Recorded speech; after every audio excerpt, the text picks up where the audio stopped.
Good morning, everybody.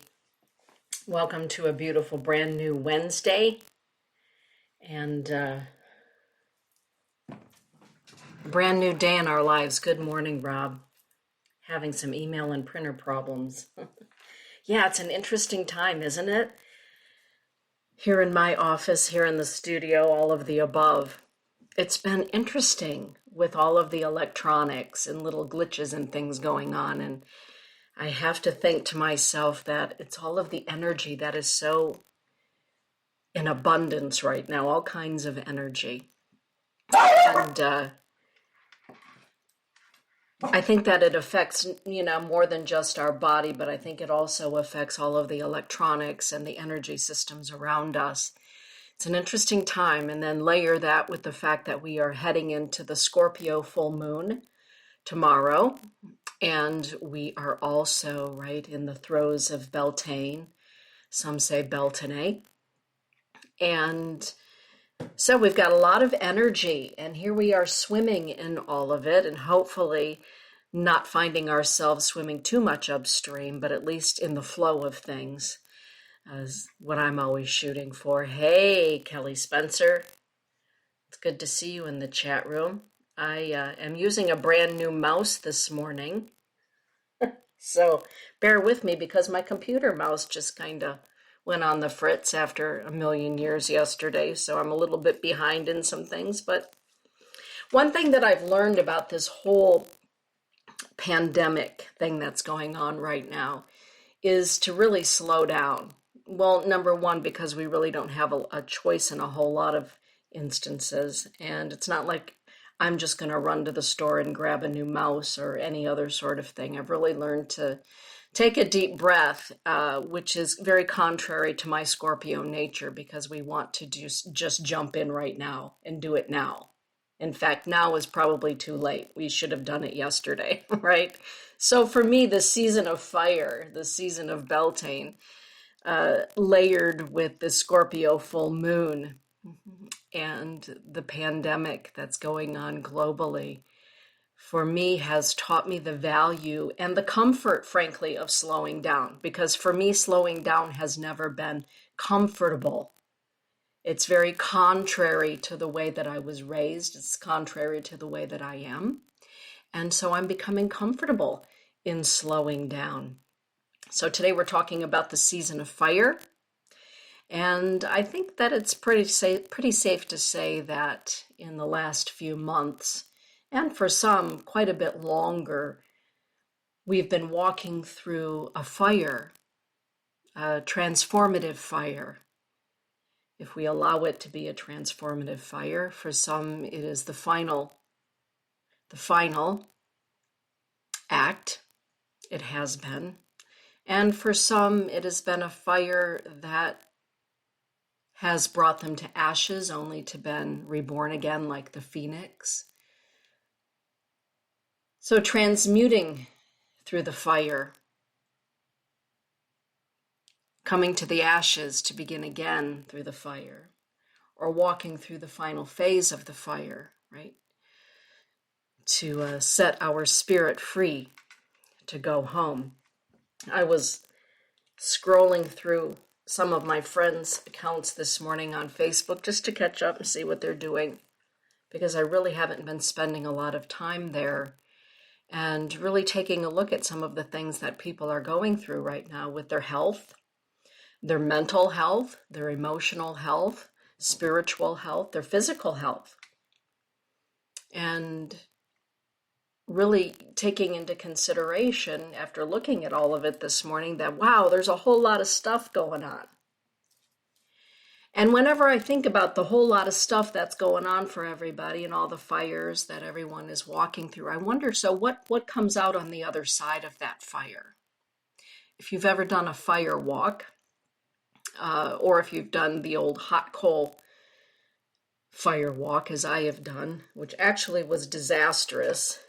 It was dreadful, the fire walk that I went on, but I learned a lot, right? I learned a lot in that fire walk that wasn't handled appropriately.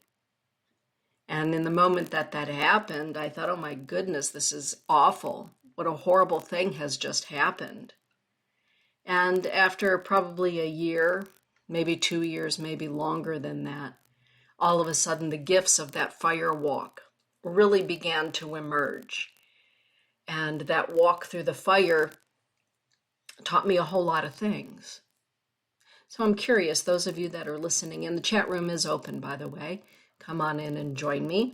At 11 o'clock, we have Terry Ruel, the top of the hour, who will be here for Dear Ms. T, her show.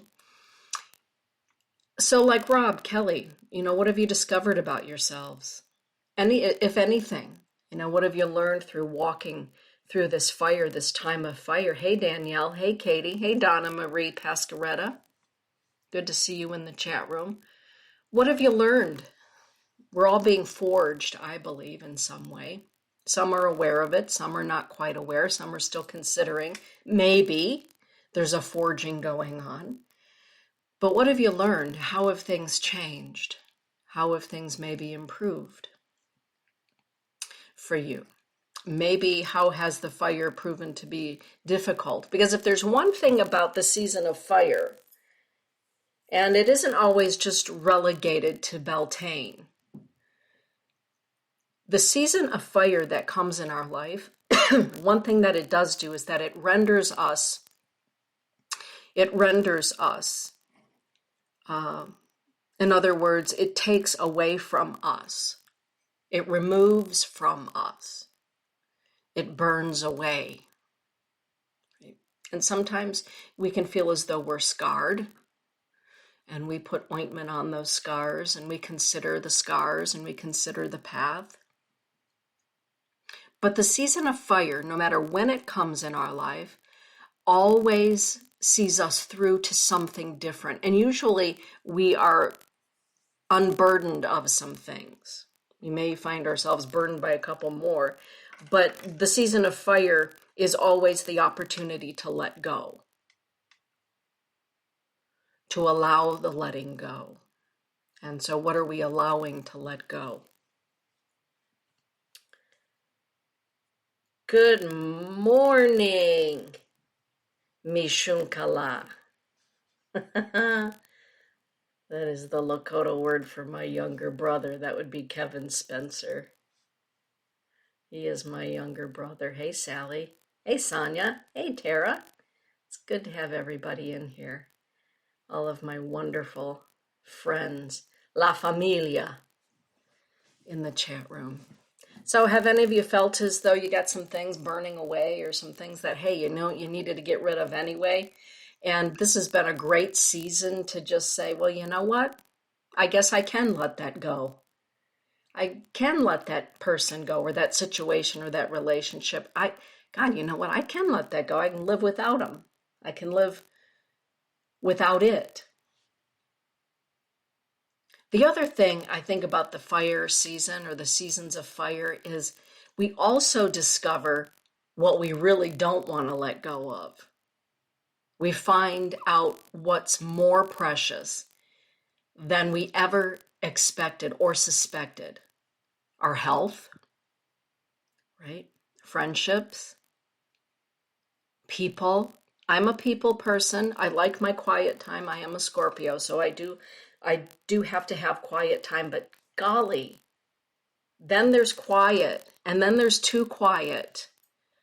This morning I walked up to the school, right? I marched myself up there to check on the dehumidifier and turn the fans and the air systems on, and looking around, and I stood in the doorway of the classroom, and I just, oh.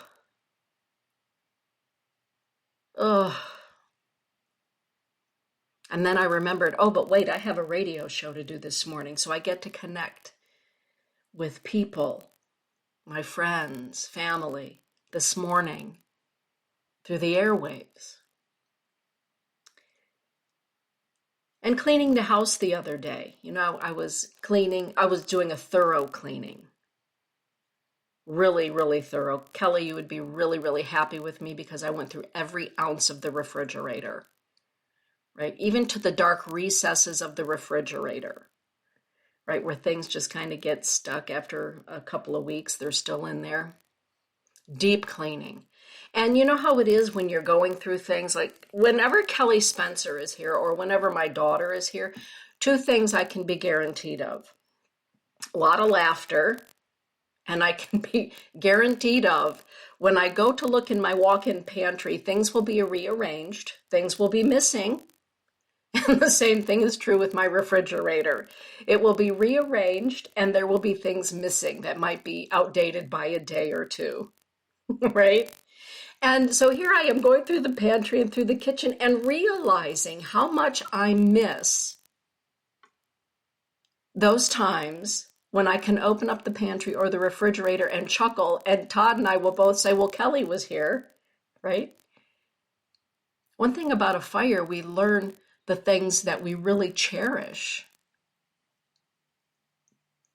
Taking care of the guest bedroom downstairs, aka Kelly and Kevin's other bedroom downstairs. Really cleaning it and thinking about all of the fun that's been had here in the Enchanted Forest and in my home and in the school. All of those things. And so I think that, one of the things about the season of fire coming out on the other side is a deeper appreciation for the things that we have discovered we never want to let go of. We hope we never have to let go of. Along with all of those things that come along and we say, well, I guess it was time to let go of that anyway, right?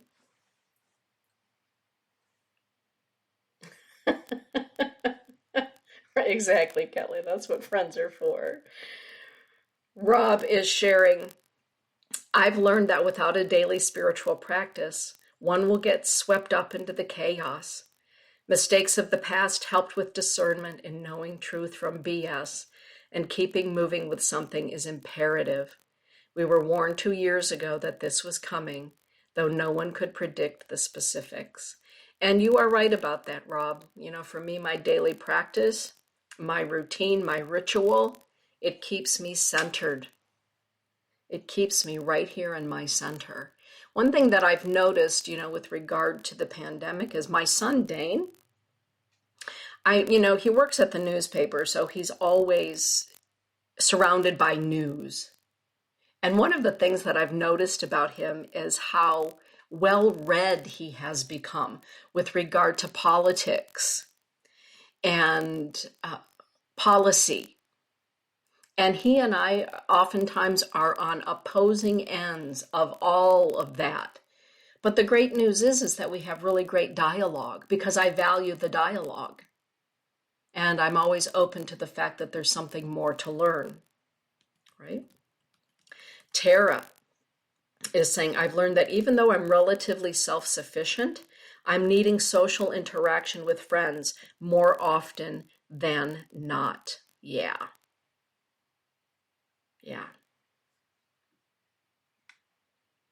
You're right on about that, Rob. For those of us that have been shut in, we're not shut in laying on a cement slab somewhere, right? We have our own beds. And learning to appreciate that. Learning to be good with that and understanding what a gift. I think that one thing that maybe we've all come to appreciate are the small things and the big things. The small things. That really, when we consider them, are big things in our lives. This morning ever since really yesterday afternoon, Sue Madewell and I playing phone tag and email tag, text tag with one another and having that interaction with one another. Kelly's saying, I miss our giggling eyebrow sessions and kitchen dance parties and sneaking into Mr. Haney's, store for whispers and more giggles. Exactly. Hey, Sonia, found out how isolated I really have been. Since other than income, not much has changed for me. Right. I know Todd and I have said, well, really our daily routine of work, we both work out of our home. So for us, that has not changed. What has changed is the work that we do outside of this home. So the work in the school, having sweat lodges, those sorts of things have changed. Having interaction with everybody who comes along. And Sonia, I can't tell you how many times when I'm walking, right up to the school, that flat area right there, I miss all of your four-leggeds. I miss them. And I look at photos. And we come to, I think perhaps, not everybody, I'm not generalizing here, maybe we come to take for granted. And maybe part of what the pandemic is gifting us with is the no longer taking for granted of things. Not being able to be in the hospital with Todd while he was having his procedures and his surgeries. Meeting with the doctor about the tumor. Not being able to be there. I will no longer ever take for granted being able to be there. And I think that that's a beautiful gift. I think out of every storm, we have gifts that are revealed. And the season of fire, I think, is really revealing some things.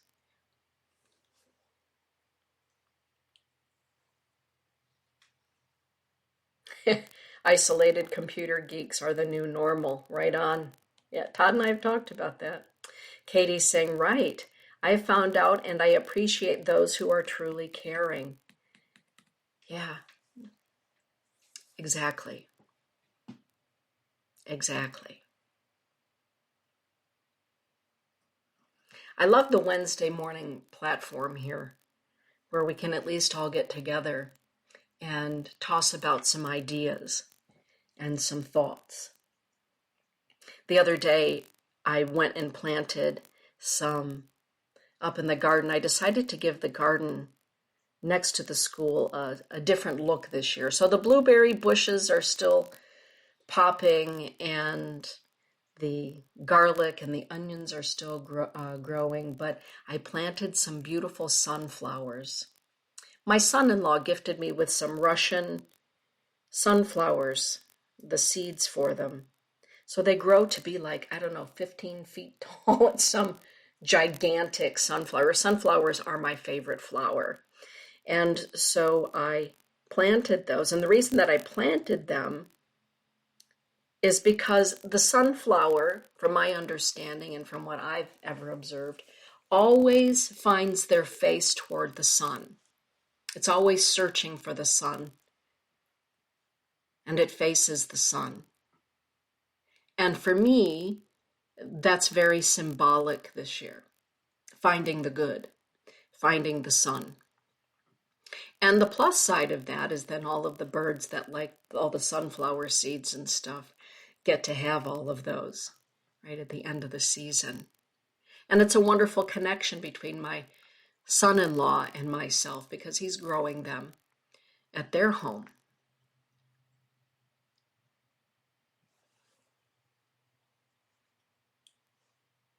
Sally is saying, I've been thinking about pandemic pruning, how we have to make do with things that are here, repurposing things. Yes, Sally. Yesterday I walked to my friend's house and played my cello outside for her birthday. Now, how cool is that? Oh, Sally, I wish somebody would have videoed that. Oh, that's fantastic. Rob is saying you also learn who truly cares about people and who only wants what they want. Yeah, that's very true. My son-in-law is a gem. That Matthew is something else. He really is. Kimberly is sharing, one of my patients was from Sweden. Her son called sunflowers happy flowers. Yeah, I love sunflowers. I always have. They're also the sunflowers associated with Mary Magdalene, which is she's always been my favorite saint since I was a little girl. And when you're there at St. Baum at the cave of Mary Magdalene, there with her relics, her bones, some of her bones are there in a reliquary, and you can look in and see them. There's a sunflower in with her bones. That was a wonderful surprise when we got to St. Baum. hiked for 5,000 days up to get to the top of the mountain there at St. Baum to go into the cave. But it was worth all those 5,000, it felt like 5,000 days, 5,000 miles to get up there, but it was well worth it. And really a wonderful surprise to see those sunflowers. And when you're on the Pine Ridge Indian Reservation there in parts of South Dakota, to see the fields of sunflowers, oh my goodness, they're astonishing. Astonishing. Just oceans of bright yellow. It's absolutely beautiful. Oh, Sally, I think that you don't give yourself enough credit. You should see me on my violin that was gifted to me from Lily. Yeah, I call it my fiddle. I don't call it my violin. It's my fiddle. And I'm certainly not ready for Carnegie Hall, but I do have fun with it, right? And my harmonica, right, Kelly? I could use a little polishing with the harmonica, but between my harmonica and Kelly's spoons, we put on a pretty good show. I'm not certain it's the music we're making that's the show worthy. Maybe it's our attempt, but it does bring laughter.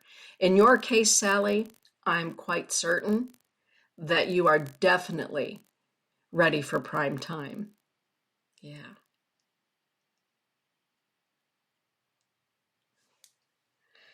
Rob is sharing. As for getting rid of clutter, does anyone know any gamblers? I have $1,500 worth of books on the subject. I'm willing to let go at a deep discount. Okay, there you go. Yeah, decluttering. Holy camole. Decluttering. What have you decluttered? I'm not really too much of a clutter collector, except apparently in my pantry and my refrigerator. Maybe it's organized clutter collecting. What did Catherine Skaggs, when she came here and she spent a few days here, she said, you live in an art museum. Your home is a museum. And so I have everything, I think, beautifully placed. I'm not much of a clutter collector, but that's a good question. What have I let go of with stuff? Oh, I know what I let go of, Rob. I let go of some old photographs that I no longer needed, and that was part of the soul minding class of the homework. I sorted through photographs that did not feel good to me. Photographs of people and places and situations that no longer carried a joyful vibe. When I looked at those photos, they made me sad or anxious, and I got rid of a lot of photos, and that was not an easy thing to do, but boy, did it feel good when it was done. Yeah. Closets, Donna is saying. Yeah. And Katie is saying, my friend also said, make a joyful noise unto the Lord. You don't have to be in tune. Well, thank goodness for that saying, because I'm included with that, Katie. I am not a tune carrier. Nope. I can play tunes, but I can't carry one. Kimberly is saying, closets, books, breaks my heart, but I had way too much. Yeah. And you know what? You're right, Sally, about one thing that I've learned. I love to cook. And really, I am a pretty doggone good cook. I don't know that I'm up to Kelly's standards, but I am a really good cook. I am. And what I have learned, Sally, because I am not going to the grocery store every week, every other week, maybe, I have learned how to cook with what I have available. And I've been doing a pretty bang up job, even for the very first time in my life, making banana bread. Never made banana bread before in my life, but I had these bananas sitting on the counter and I thought, well, why not? I was always afraid of making banana bread, frankly, or zucchini bread or carrot bread, those kind of things. Not my gig. And I think that goes back to home economics class in 7th and 8th grade with Kelly Spencer. That's a whole show in and of itself, home economics class. Do they even teach that anymore? Well, let's just say we had epic bread baking fails. according to my memory of those times. So I never touched it again. And I thought, well, gee, that was a long time ago, so let's try whipping up some banana bread, hey? And it turned out really good. In fact, I ended up making even more. So you're right about that, Sally. Yeah.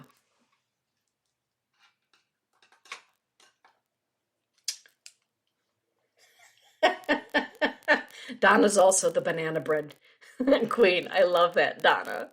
Well, thanks, Kel. I've been decluttering, says Tara, but I can't get rid of it because Goodwill is closed for now. That's right. Rob is saying, by the way, still insomniac, but covering the mirror in my bedroom soothed the energies considerably. Oh, that's awesome. Thank you for sharing that, Rob. That's great. Belgian fry bread. Yeah, baby. Uh-huh. Some strawberries and whipped topping. Can't go wrong with whipped topping, right? We always have that in our fridge here. Katie's saying it has made cooking exciting. It has. It has. And having an appreciation for some of the basics maybe that have been missing. I know lately there's been like a run on yeast at the grocery here in Lowell. And here's just one of those moments of gratitude. Whenever my sister Del Marie comes here, she always makes fry bread. And part of making fry bread means having yeast available. And I always make sure that I take her to buy the yeast that she wants. Well, lo and behold, I needed yeast for a little concoction and went into Mr. Haney's. I call my pantry here at the house Mr. Haney's store. For those of you that liked Petticoat Junction, it's a place in my house, Mr. Haney's. If you ever hear and I say it's in Mr. Haney's, I mean the pantry. Anyway, I went in and I had yeast and it was not yet expired. Thank you, Kelly. I know you were going to ask. And I thought, oh, gratitude and blessings for Del Marie and her fry bread. Because I, unlike many, have yeast in my pantry. I think for me, balanced with, the sadness of the pandemic and maybe is now usurping the sadness regarding all of it, is the gratitude. I think I'm letting my gratitude take over. Having gratitude for the lives of all of the beautiful people that have passed, not only from the COVID, but all of the people who have passed since this all began. Because a lot of people have passed in the shadow of, and their lives were no less than, maybe they're not being talked about because something else is overshadowing that life. But I find myself having deep gratitude for each and every life, regardless of their passing right now. And every morning I give gratitude. Thank you for the gift of your life. And for the gifts that you brought here to Grandmother Earth, for the time that you were here with us, and blessings upon your journey in spirit. I know that their journey continues. I know that they are missed, that they are loved. I have gratitude now, a deeper gratitude concerning the passing of people. I have a deep, deep gratitude for a whole lot of things. I figure if nothing else, I'm going to let my gratitude for the beauty of the world be what addresses the spirit of this thing. It has a spirit. The pandemic has a spirit. The elders from all over Grandmother have taught us that this virus has a spirit. All things have a spirit. You can't fight fire with fire. I don't believe anyway. My personal opinion. So I'm countering it with gratitude. Every day, every night during the course of the day, my prayer are words of gratitude for the beauty of life. seen and unseen, physical and non-physical. I think that's one of the things that's coming with me through the fire. I'm being cloaked in a deeper gratitude. And verbalizing that gratitude. I am grateful for every one of you, and I mean that. Not just saying things to placate or to be, whatever that is, chintzy. There's a word I haven't used in a long time, chintzy, right? Gratitude, infinite love and gratitude. Donna is saying,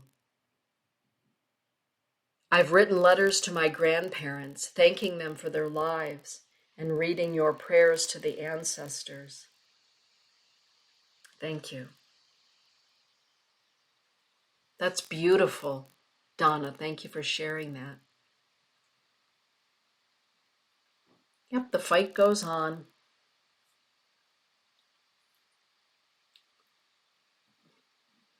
What was it? A couple of years ago, Amantha Murphy said to me, Dana, you come from a long line of warriors, and I do, in this physical incarnation. I do. Lord, do I. And Amantha, we were sitting in the living room downstairs, and I think she was having a little bit of Bailey's, or she calls it mother's milk, in her chair in the living room, and she looked at me and she said, Dana, it's okay to put your sword down.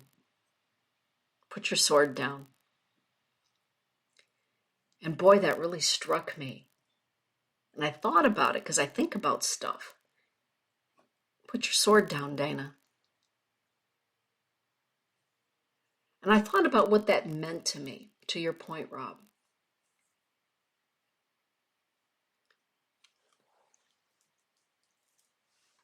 I thought about what that meant to me. I'm naturally, I think, somebody who is very resilient, who is a fighter. I've had to be in this lifetime, I think many lifetimes. So then what do you do battle with? When you go into battle, what do you do battle with? Well, you do battle with light, you do battle with love, you do battle with gratitude. Let that be your saber. That's what my guides said to me. Let those things be your saber. I said, really, saber? Reminds me of the Air Force Academy. The saber, being married under the sabers. I have a couple cousins who were married under the sabers because they went to the United States Air Force Academy, which is where I was supposed to have gone to school after high school. Maybe that was part of the lay down your sword, and I didn't even know it. Didn't even know it.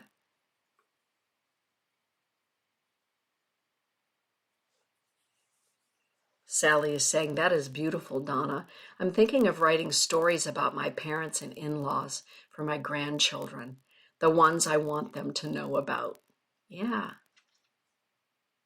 Gratitude. Gratitude to the ancestors. Gratitude to the ancestors. I think the other thing that I've really had time to give pause and think about with regard to my ancestors, now that I know who they are, the blood ancestors, is what they've gone through, what they went through. When I think about those of my ancestors that were slaves, indentured servants, slave owners, those that traveled across the great pond, as Amantha calls it, the wars that they served in. I was thinking the other day, I was watching that special on history about George Washington, who happens to be, like many people, he's a relative of mine. And I have grandfathers who fought in the American Revolution. And I thought, geez, what was it like to live back then? With scurvy and rickets and, right? All of that stuff. Yeesh. What was that like? Here I'm crabbing about that I don't have what I need in Mr. Haney's store for something I want to whip up. What was it like to live in colonial Maryland? Oy vey, right?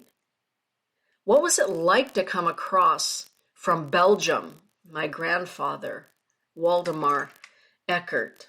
What was it like for him to come over here from Belgium in 1930? Boy, I bet that was something. To bring his wife and his children, or to bring himself. My grandfather, Erfman, came here with my great-grandmother and my grandmother. What was that like? The time of the Titanic sinking. I've had a renewed appreciation for what my ancestors went through. Because, maybe there's going to come a time when my grandson says to me, hey, Gran, so what was it like for you during that whole, what they're calling the COVID pandemic of 2020? What was that like for you and Grandpa? Well, hopefully I'll have some things that I can talk to him about where the gratitude emerged, where the love came out.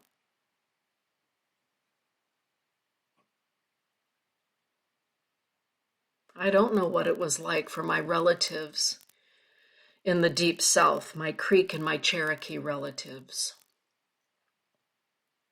I don't know what that was like. I can only imagine what that was like. And for my relatives who were part of the removal, headed west, there was no surprise when I visited my biological mother's grave for the first time a year and a half ago. And she and my baby brother are buried side by side in an old Civil War era cemetery in Alabama, right along, literally, the Trail of Tears. There's a sign right next to her grave. This is the site of the Trail of Tears.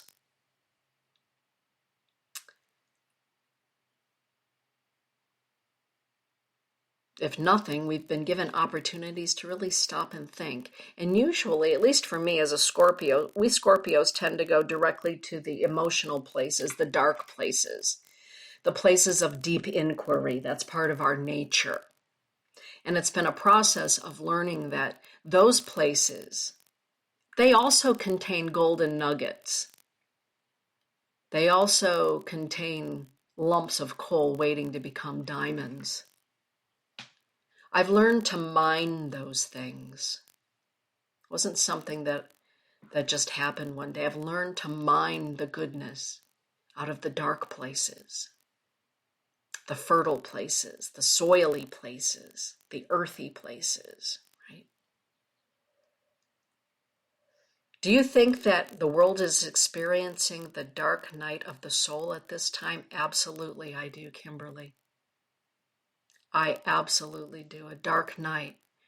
And I think that, when we talk about the dark night of the soul, my inner Catholic girl goes to St. John of the Cross. And I'm just paraphrasing here, paraquoting here. And, the only light that was with me essentially was the light of my soul, St. John reports. I think that the world is really having to dig in and find the light, find the gratitude, find the brotherly, sisterly aspect.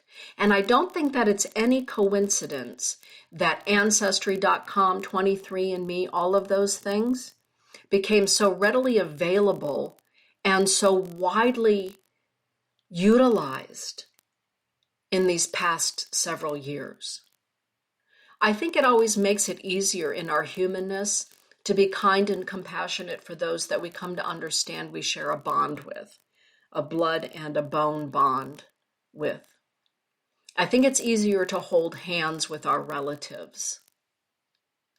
And a lot of people have found out some pretty unexpected relatives, right?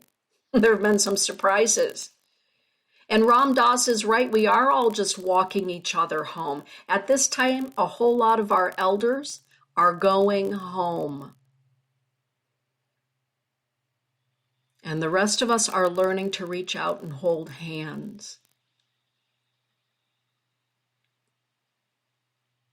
Some of us are arriving at the jumping off point right now of going home. And others of us, we realize we are walking each other home, and we're walking each other through a dark night and offering our own light to keep another light lit.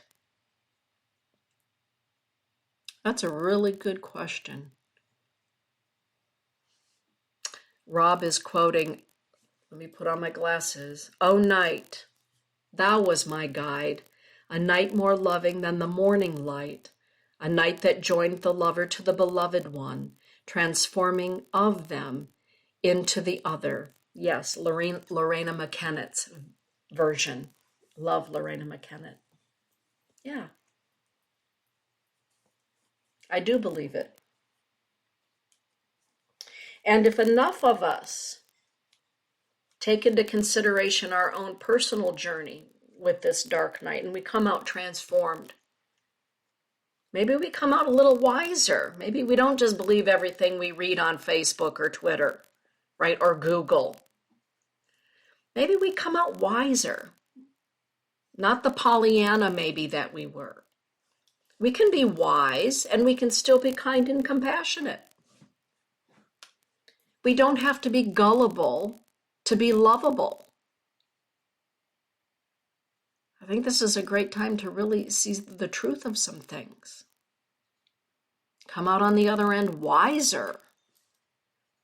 Right? Travel through to the other end wiser. Why wait until we come out of the end of it? Let's begin today. Let's begin today. Let our saber be gratitude. Let it be wisdom. Let our eyes open. Hold somebody's hand energetically. I spend a good deal of time in my mornings reaching out to people through text that I know are in need, that are going through health crises at this moment in time. You know, a good friend of mine, her sister has stage 4 cancer, and her sister's house burned down around her here in Michigan 2 days ago. Hard to find gratitude in those places. But what can happen is that people can reach out and say, you know, here's some love. Here's some kind, compassionate love. That's going to be my saber. It's what I'm going to hone my saber to be like. As we're traveling through the end of this, I think we're gaining speed, right? We're gathering to us some speed. I can feel it. The speed of light, as they say. It's gathering. I can feel it. I can sense it. It's in my dreams. The light is gathering. It's gathering. And the end of the tunnel, right? In that deep, dark cave. We can see the light now. I can see the light. I'm not going to include everybody. I can see it. I can smell it. I can feel it. And we're gathering. I've always believed that this age that we're living in is the return of the mystic. And I often wonder if Sister Irene many years ago, when she asked me to write that book, Embracing the Mystic Within, if she wasn't somewhere within her own self, cognizant of the fact that the mystic, the time of the mystic, was at hand. And here we are. Here we are understanding the great mystery. That we are all one, we are all connected. We are all connected to the source of all that is, by whatever name we call that. We are that light. We are that love.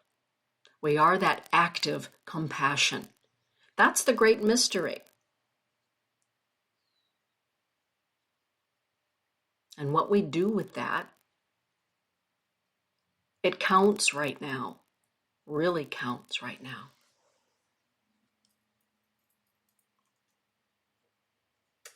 Well, with that, everyone, at the top of the hour is my dear friend Terry Ruel.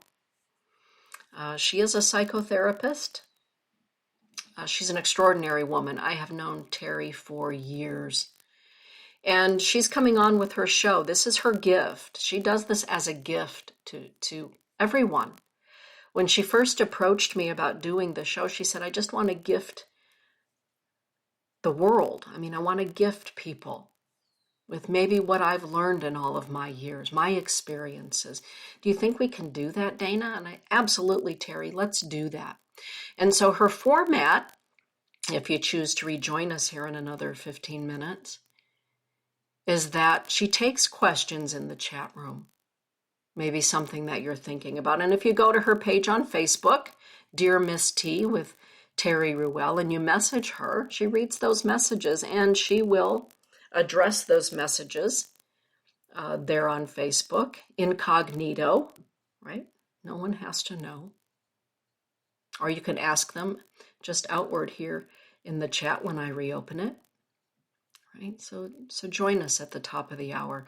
With that, everybody, from our home to yours, from me to you, I am deeply grateful for each and every one of you, the light that you shine at this time, and the beauty of your being. Blessings be, everybody.